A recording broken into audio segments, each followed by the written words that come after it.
மண்ணை சிவபெருமான் 4 பங்கு வைக்கின்றார். அப்படி ஒரு பங்கு மண் எடுத்து உயர் வானமாக படைத்தார். இன்னொரு பங்கு மண் எடுத்து கடலாக படைத்தார். மற்றொரு பங்கு மண் எடுத்து அங்கே மலையாக படைத்தார். இன்னொரு பங்கு மண் இருக்கிறது. உதிர்ந்த மண்ணிலே உயிரினங்களை பிறவி செய்தார்.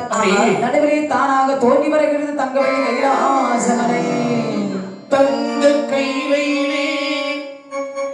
மங்கை சிவகாமியோடு அங்கம் குளிர்ந்தாடும் ஆதிசிவமே திங்கள் பிறை சூடி திருச்சடையில் அமர்ந்து எங்கும் அமர்ந்திருக்கும் பெருமானே எங்கும் அமர்ந்திருக்கும் பெருமானே.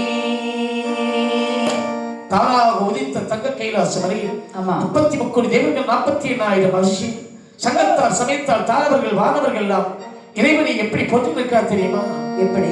வெள்ளி பனி மலை தண்ணிலே வெள்ளி பனி மலை தண்ணிலே உள்ளம் என்னும் கோவிலிலே வள்ளல் சிவன் வீற்றிருக்க வாழ்வழி பார்த்தல்வரம் அருள்வார். வெள்ளி பனி மலை தண்ணிலே உள்ளம் என்னும் கோவிலிலே வள்ளல் சிவன் வீற்றிருக்க வாழ்வழி பார்த்தல்வரம் அருள்வார். வெள்ளி பனி மலை தண்ணிலே உள்ளம் என்னும் கோவிலிலே கோவிலிலே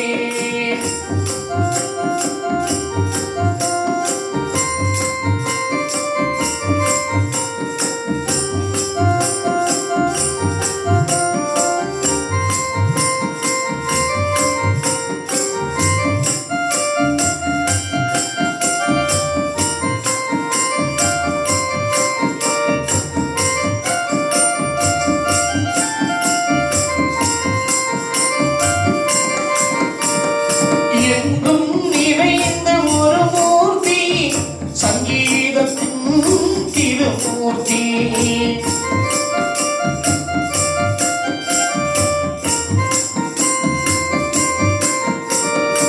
எங்கும் நிறைந்த ஒரு மூர்த்தி சங்கீதத்தின் திருமூர்த்தி.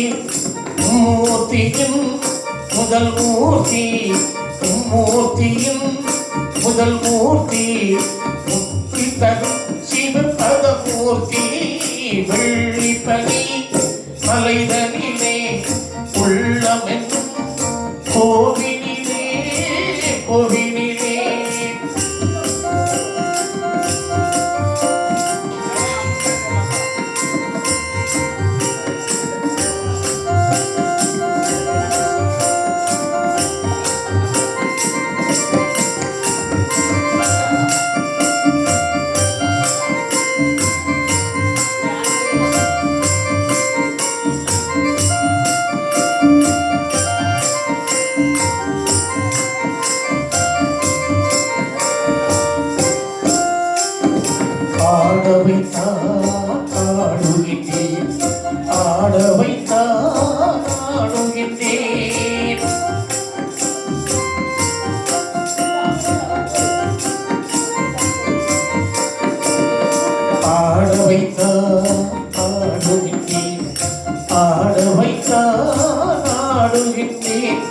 வேதனை வந்து கலை தொடுத்தாய் வேதனை வந்து கலை தொடுத்தாய் வேதனை தீர்த்து வாழ்வழிப்பாய் எந்த வேதனை தீர்த்து வாழ்வழிப்பாய். வெள்ளி பனி மலைதனிலே உள்ளம் என்னும் கோவிலிலே வள்ளல் சிவன் வீற்றிருக்க வாழ்வழிப்பாய். வெள்ளி பனி மலைதனிலே உள்ளம் என்னும் கோவிலிலே கோவிலிலே கோவிலிலே கோவிலிலே. தானாக தோன்றிய தங்கவெள்ளி கைலாசமலையிலே பகவானும் பார்வதியும் ஒருவருக்கு கூடிய சமயத்திலே நாட்கள் சில கழிகிறது, வருடங்கள் சில உருண்டோடியது. குண்டு வெள்ளி கையிலே ஒருவேறு கொண்ட ஆளையிலே குண்டு வெள்ளி கையிலே ஒருவேறு கொண்ட ஆளையிலே ஆதி நல்ல சிவனிடத்தில்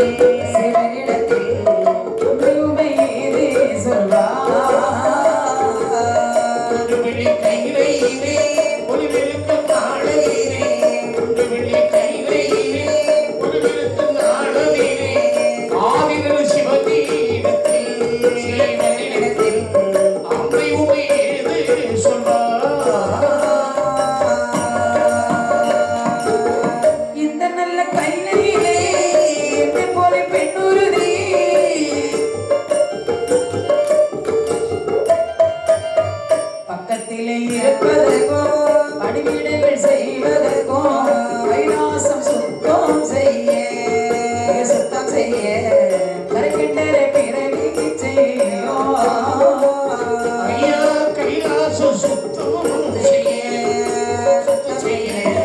கரைக்கின்ற பிறவி செய்ய.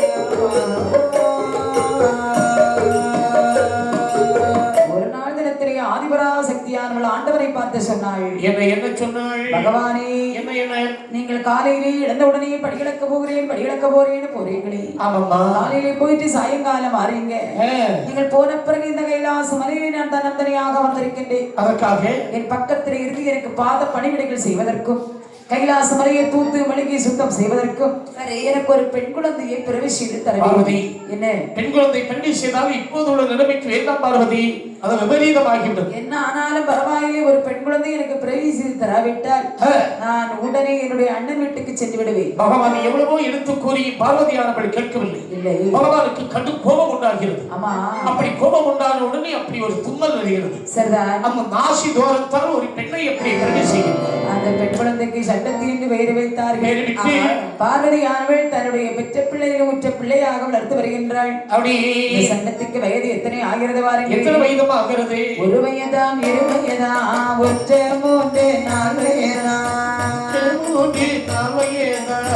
நாளானே திருவயதில் நடந்தே ஓடி விளையாடி ஐந்து நல்ல திருவயது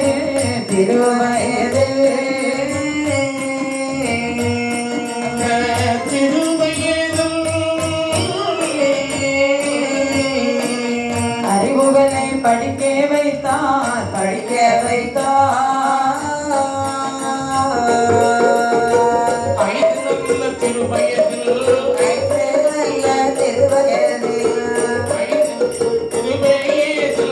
படிக்க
வைத்தார் ஒரு வயது இரண்டாகி உற்றம் மூன்று நாளாகி அப்படி நாலாவது திருவயதில் நடந்தோடி விளையாடி ஐந்தான திருவயதில் அருவிகளை படிக்க வைத்தார்கள். ஆமா, படித்து வருகிறாள். வயது ஒரு 10 வயதாகிறது. ஆமா, 10 வயதில் நிற்கிறாள் இந்த பார்வதி. இனிமேல் இந்த சண்டத்தை கைலாச மலையில வைக்க கூடாது. ஆமா, ஏன்னா முற்றும் திறந்த கைலாசம். அப்படி இவள் இருந்து விட்டாளே. ஆனால் அருள் நிறைந்த கைலாசம் இருள்மயமாகிவிடும். சரி, தேவர்களே மதிமயங்கி விடுவார்கள். ஆமா, இவளை கானகத்திலே விட வேண்டும் என்று சண்டத்தை கொண்டு காட்டிலே விட்டார்கள். சண்டத்தி ஒரு வனத்திலே வாழ்ந்து வர அடுத்த வனத்திலே ஒரு ஆடவன் வாழ்ந்து வருகின்றான். சரி, அவன் தான் சண்டன். சண்டன் என்று சொன்னால் தேவாதி தேவர்கள் கூட்டத்திலே உள்ளவன். இவன் பகவானுக்கென்று மலர்மாலை கட்டி செல்லக்கூடிய நேரத்திலே இந்த மலர்மாலை யாருக்கு தெரியாமல் நுகர்ந்து பார்த்த காரணத்தினால் சரி சண்டனாக போக கணவன் இந்த சாபத்தை கொடுத்து காற்றலை விட்டு விட்டார். இருவேறு இரு வனத்திலே வாழ்ந்து வந்தால் இருவேறு ஒரு நாள் சந்திக்கின்றார்கள். பார்த்தான் இந்த சண்டன் இந்த சண்டத்தியானவள் தன்னந்தனியாக வாழ்ந்து வருகின்றார்கள். சரி, இவருடைய ஊர் பெயரை கேட்க வேண்டும் என்று பக்கத்திலே வருகின்றான். அம்மா பெண்ணே, உனக்கு எந்த ஊரு எந்த தேசம் எங்கிருந்து இங்கு வந்தா வந்ததோரு விவரமலை வந்ததோரு விவரமலை வரலாறு சொல்லு பெண்ணே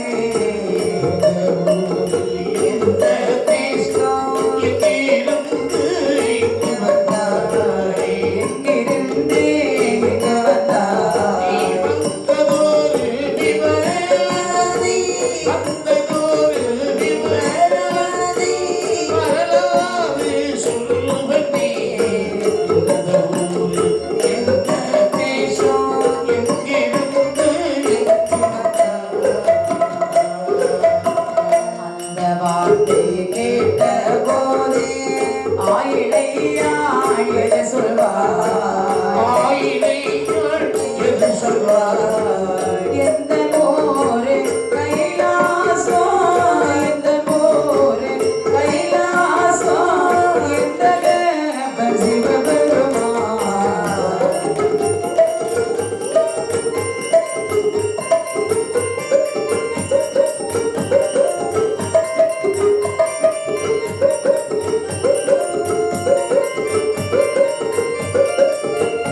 ஓடி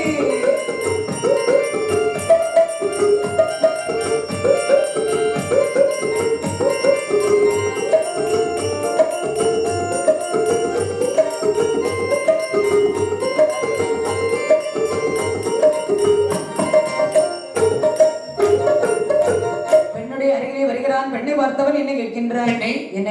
காலகத்தில் தன்னந்தனியாக இருக்கின்றாயே மானே, நீ யாரம்மா, எந்த ஊரு?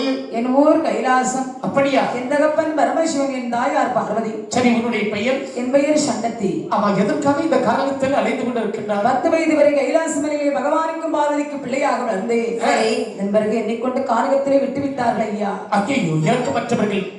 நானும் உன்னை போல்தானம்மா, நானும் ஒரு அனாதையாகத்தான் இந்த காட்டிலே அலைந்து கொண்டிருக்கிறேன். பகவானுக்கு என்று மலர்மாலை கொண்டு செல்லக்கூடிய நேரத்தில் நிமிர்ந்து பார்த்த காரணத்தினால் சண்டனாக போக கணபதி என்று சாபத்தை கொடுத்து காட்டிலே விட்டு விட்டார்கள். நீயும் தனிமையில் வாழ்ந்து வருகின்றார், நானும் தனிமையில் வாழ்ந்து வருகிறேன். நாம் இருவரும் ஒரு காதல கல்யாணம் முடித்து இந்த கானகத்திலே வாழ்ந்து விடலாம். ஆகட்டும் என்று சண்டனானவன் சண்டத்தை திருமணம் முடித்து கானகத்திலே இல்லறவும் நல்லறவுமாக வாழ்ந்து வரும்போது இறைவன் திருவருளாலே சண்டத்தியானவள் கர்ப்பமுற்று அப்படி 6 மாதம் ஆகிறது. சண்டனை பார்த்து சொன்னாள், என்ன என்ன ஆசைப்பட்ட சாப்பிடணும் போல இருக்குங்க. அப்படியாமா? ஆமா. இதோ சென்று கனிகளை பறித்து வருகின்றேன். இந்த கானகத்தில் வந்து காய்கறிகளை தேடி நிற்கும் போதே காட்டிலே இருந்து ஒரு வனமிருகமானது வந்து சண்டனை தாக்கியதை சண்டனானவன் கானகத்திலே துடி துடித்து இறந்து போகின்றான். ஐயோ! சண்டன் இறந்த செய்தி கேட்டால் இந்த சண்டத்தி மங்கையானவள் ஏற்ற மரம் போல் கீழ் விழுந்தாள். துடித்தாள், அழுதாள். ஆண்டாண்டு காலம் அழுது புரண்டாலும் ஆண்டாறு வருவாருண்டோ மண்டரகம் உள்ளவர் என்பதை உணர்ந்தால் மீதி மாதங்களை சுமந்தால் ஒரே சூழ்நிலை 7 பிள்ளை பெற்றெடுத்தார். பிள்ளைகளுக்கு பெயர் நாமம் சுட்டுகின்றாள். தக்கன் என்று தொக்கன் என்று தொக்க தான் இரும்ப தருமன் என்று கருவர்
கரும்பன், சமீகரன், சம்பரன், தாரதன் என அங்கே 7 பேர்கள் அப்படி பேரிட்டார்கள்.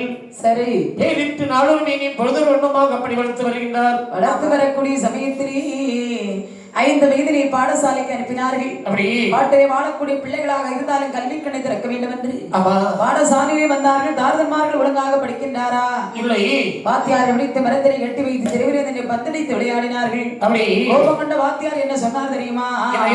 அப்பனில்லா பட்டி மக்கள்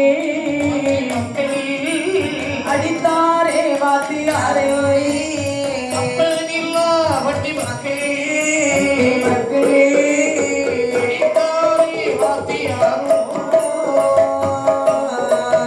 அடித்தடி பொறுக்காமல் அழுது கொண்டு பாலரெல்லாம்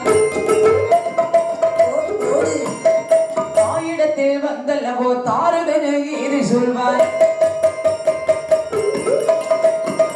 எந்தாயே மாதாவே மாதாவே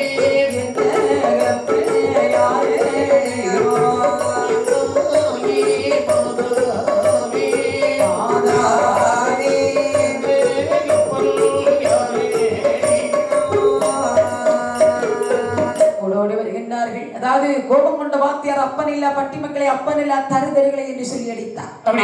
அப்போதான் சிந்திக்கிறான் இந்த தாருதல். 7 வயது ஆகிய நம்முடைய தந்தை முகத்தை நாமல் பார்த்ததில்லையே. தான் இடத்திலே சென்று நம்முடைய தந்தை யார் என்பதை கேட்க வேண்டும் என்று வருகின்றார்கள். அம்மா எங்களை பெற்றெடுத்த தந்தை எங்க இருக்கின்றார் அப்பா? தந்தையா கேட்கிறீர்கள்? ஆமாம்மா. அப்பா 6 மாத காலமாக உங்களை வயிற்றிலே ஜெனித்திருக்கக்கூடிய நேரத்தில் காய்கறிகள் பறித்து சென்றவனுடைய தந்தை காரகத்திலே வனமிருகத்தால் தாக்கப்பட்டு இறந்து விட்டார் அப்பா.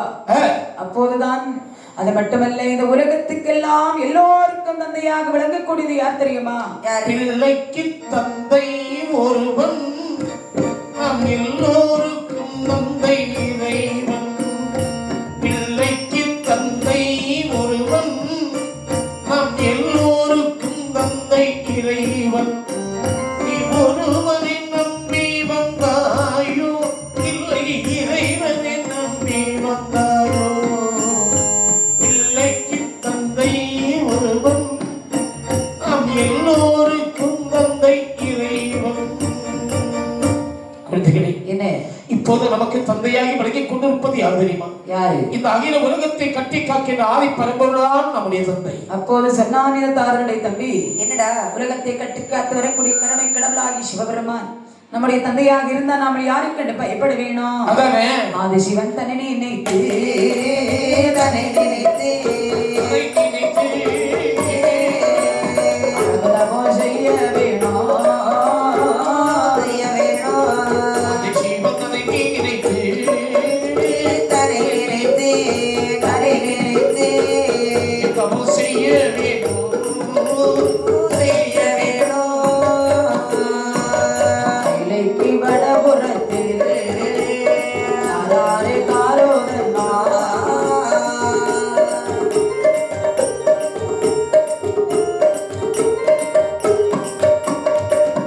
குழி தானோ வெட்டி தான் எடுக்கி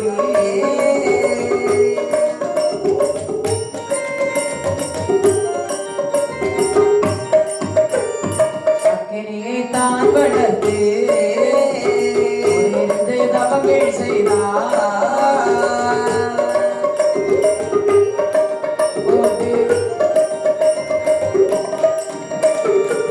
கால் மேலோ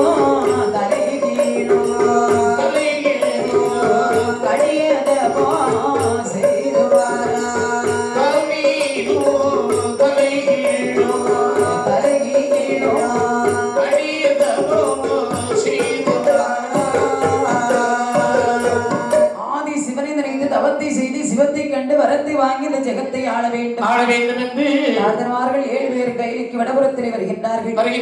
அழகான ஒரு வேடி கொண்டு வெட்டினார்கள், விறகுகளை அடுக்கினார்கள், அக்கினியை வளர்த்தார்கள்.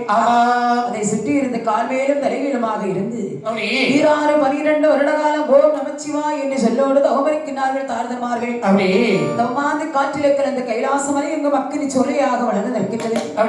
பார்த்தார் பகவான் சன்னத்தியால் பெற்ற பிள்ளைகளுக்கு வர கொடுக்க வேண்டும் என்று பகவான் தாரதன் முன்பே காட்சி கொடுத்தார். காட்சி கொடுத்து என்ன எப்பை நோக்கி தவமிருப்பதற்குரிய காரணம் என்ன? உங்களுக்கு என்ன வேண்டும்? எங்களுக்கு வரம் தர வேண்டும் ஐயனே. என்னென்ன வர வேண்டும்? எங்களுக்கு 7 நல்ல கடலுக்கு பால் இரும்பாலே கோட்டை கோட்டை இரும்பாலே கோட்டை கோட்டை இரும்பாலே கோட்டை கோட்டை இரும்பாலே கோட்டை கோட்டை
எப்படிப்பட்ட வரமெல்லாம் கேட்கிறார்கள்? 7 கடலுக்குப்பால் இரும்பாலே 7 கோட்டை போட்டு அரசாள்வதற்கு வரம் தர வேண்டும். சரி, வேற என்ன வர வேண்டும்? இரும்பு கோட்டை போட்டு அரசாண்டு வரும்போது எங்களோடு போர் செய்வதற்கு யாராவது வந்தார்களே ஆனால் அவர்கள் பகுதி பலம் எங்களுக்கு கிடைக்க வேண்டும். அப்படி போர் செய்யக்கூடிய நேரத்தில் கையில் இருக்கக்கூடிய ஆயுதம் தவறை கீழே விழுந்தால் மறு ஆயுதம் எங்கள் கையிலே வர வேண்டும். சரி, வேற என்ன வர வேண்டும்? எங்கள் உடம்பிலே இருந்து ஒரு சொட்டு ரத்தம் கீழே விழுமானால் ஆனால் அதுல இருந்து 1000 அசுரன் படைக்க வரும். அப்படி ஆனாகப்பட்டவர்கள் கையினால் எங்களுக்கு அழியாத வர வேண்டும். சரி, வேற என்ன வர வேண்டும்? பாரதம் கேட்ட வரத்திலே முக்கியமான வரம். என்ன வரம்?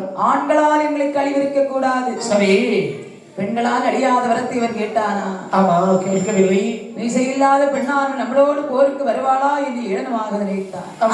இப்படி பகவானும் வரத்தை கொடுத்தார். அப்படி வரத்தை கொடுத்து ஆண்டவனும் வருகின்றார். அப்போது பார்த்தார்கள் தார்தன்மார்கள், தம்பி, ஈசனிடத்தில் நாம் கேட்ட வரத்தை வாங்கியிருக்கின்றோம், எல்லாம் பெற்றுவிட்டோம். இனிமேல் நாம் யாரை கண்டு பயப்பட வேண்டும். நாம் 7 கடலுக்கு பால் சென்று கோட்டை போட வேண்டுமானால் புறப்பட்டு செல்வோம் என்று ரதத்திலே ஏறி புறப்பட்டு வருகின்றார்கள். அங்கே புறப்பட்டு வரக்கூடிய சமயத்திலே பார்த்தால் ஆதிபராசக்தி அந்த பெண்கள் முன்பிலே காட்சி கொடுத்து என்ன கேட்டால் தெரியுமா? என் அருமை செல்வங்களே, எங்கிருந்து எங்கு போறேன், எங்கு போறேன், எங்கு போறேன் என்று கேட்டாள் பார்வதியா.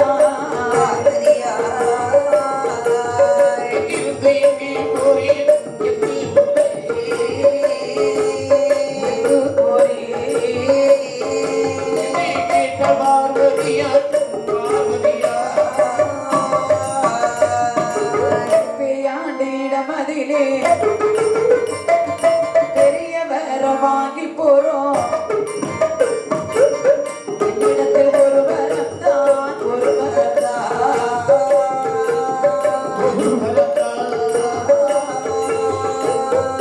வாங்கி போகோ அசுரர்களே.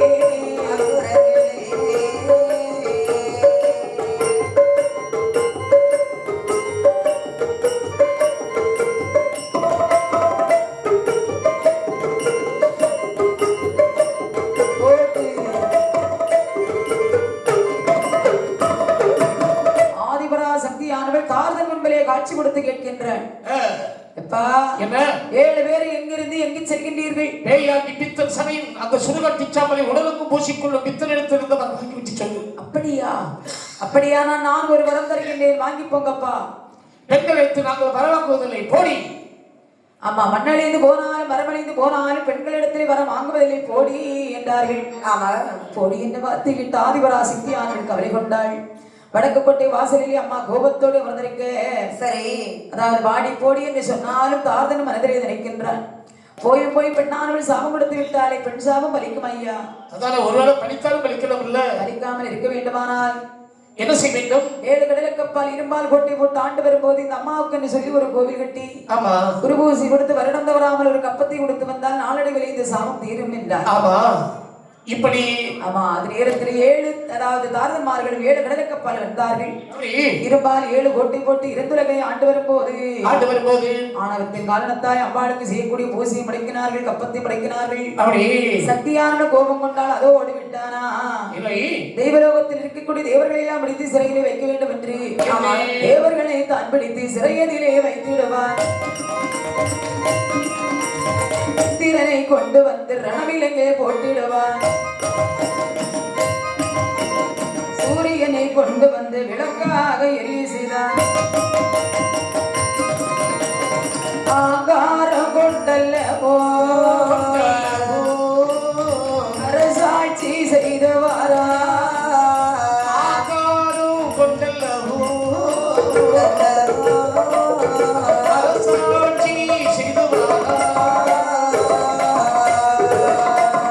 தேவர்களை பிடித்து சிறையிலே வைக்கின்றான். அப்படி இந்திரனை கொண்டு வந்து ரணவிலங்கில் போட்டான். ஆமா, சூரியனை கொண்டு வந்து குத்து விளக்காக எரிய செய்தான். இப்படி தெய்வாதி தேவர்களை பிடித்து சித்திரவதை செய்யக்கூடிய நேரத்திலே தெய்வாதி தேவர்கள் எல்லாம் அன்றாடும் படிகளுக்கு வந்த ஈசனை கோரி அப்படி முறைப்படுகிறார்கள். அந்த பகவானே விலங்கிலிட்டார், சிறையில் வைத்தான், வேலை கொண்டான் கோட்டையிலே, சிறையில் வைத்தான், வேலை கொண்டான் கோட்டையிலே, சுமந்து தலையில் உள்ள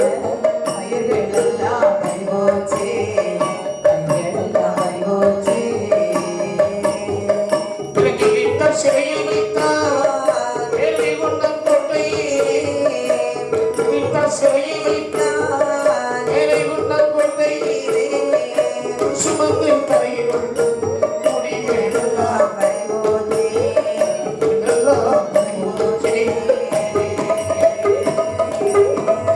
அரகர என்று சொன்னார்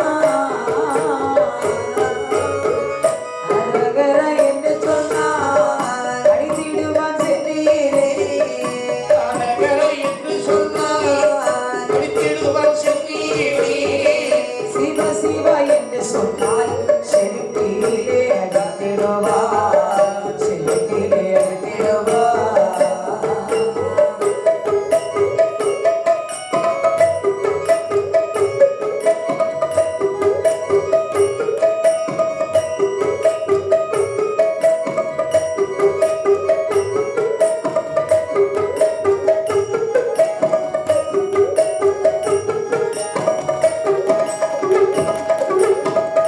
பகவானே சண்டாள பாவியாகி தார்தமார்களுக்கு கேட்ட கேட்ட வரத்தையெல்லாம் கொடுத்த காரணத்தால் சிறையிலே வைத்து சித்திரவதை செய்கின்றானே சுவாமி அப்படி மனுஷமக்கு செய்கிறான் கழுஷமக்கு செய்கின்றான் மனுஷன் வந்து தரையிலே உள்ள மயிர்கள் எல்லாம் போய்விட்டது என்று தேவர்கள் ஆண்டவரை வேண்டி முறையிடும் போது பார்த்தார் பகவான் பார்வதி பார்த்து சொல்கின்றார் பார்வதி என்ன தேவாதி தேவருடைய இன்னல் தீர்வதற்கு நீயாவது ஒரு வழி சொல்லக்கூடாதா ஏ பகவானே என்ன தார்தனோ ஆணாகப்பட்டவர்கள் கைனாலே அழியாத விரத்தை வாங்கி இருக்கின்றார் சரி அப்படிப்பட்ட தார்தனை அழிக்க வேண்டுமானால் பெண்களை வைத்துத்தான் நாமல் அதாவது அவனை அழிக்க வேண்டும் அப்படி என்று பகவான் பெண்களை பிறவி செய்கின்றார் எப்படி 70,000 மாதுக்களை மாதுக்களை பெண்ணாய் பிறவி செய்தார் மாதுக்களை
பெண்ணாக அப்படி விரைவி செய்கிறார்கள்.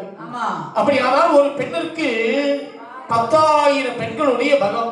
அப்ப 10,000 பெண்களுடைய பலம். ஆமா, பக்கத்துல நெருங்க முடியுமா? நெருங்கவே முடியாது ஐயா. இந்த 7 அவர் பக்கத்திலே நம்மளால நெருங்க முடியல, அவ்வளவு கப்பு கப்பா அடிக்குது. அப்படி அதாவது அவர் பக்கத்துல நெருங்கவே முடியாது. உடனே நேராக எங்கே வருகிறார் தெரியுமா? என்ன? மகானிடத்தில் வந்து கேட்கிறார், சுவாமி ஏன் எங்களை எதற்காக பிறவி செய்தீர்கள்? 7 கடலுக்கு அப்பால் இருபால் கோட்டை போட்டு ஆண்டு வருகின்றான் தாரதமார்கள். ஆமா, அப்படிப்பட்ட தாரதனை அழிக்க வேண்டும். அதாவது நீங்கள் என் கையில் இருக்கிறதை செங்கோல் ஆயுதம் எல்லாம் தருகின்றேன். தாரதனோட போர் செய்தவன் போட்டிருக்கக்கூடிய கோட்டை கொத்தளம் எல்லாம் அடித்து நொறுக்கி சரி தரைமட்டமாக்கி வாருங்கள். ஆகட்டும் சுவாமி. உடனே 7 பெண்களும் ஆகாச ரதம் ஏறி வருகின்றார்கள். ஆமா, ஆகாச தேரே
கோட்டை கண்டு அப்படி வீர குரவை முழக்கி நிற்கிறார்கள். ஆமா.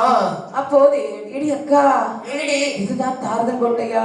ஆமா, எவ்வளவு பெரிய கோட்டையாக இருக்கிறது. பெரும்பாலவா போட்டிருக்கின்றார். ஆமா, இந்த கோட்டையே இவ்வளவு வலுவுடையாக இருக்குன்னு சொன்னா, ஆமா, இந்த கோட்டையை ஆட்சி செய்யக்கூடிய மன்னன் சாதாரணப்பட்டவனாகவா இருக்க முடியும்? ஆமா, மிகவும் பலசாலியாக இருப்பான். ஆமா, கோட்டையில் யாரையுமே காணோமே. ஆமா, அதோ இருக்கிற கோட்டைக்கு வெளியே எங்க நிக்கிறாங்க? 1 மணிக்கு அம்பாளுக்கு பூஜை. ஆமா, என்ன கோயில்ல ஒரு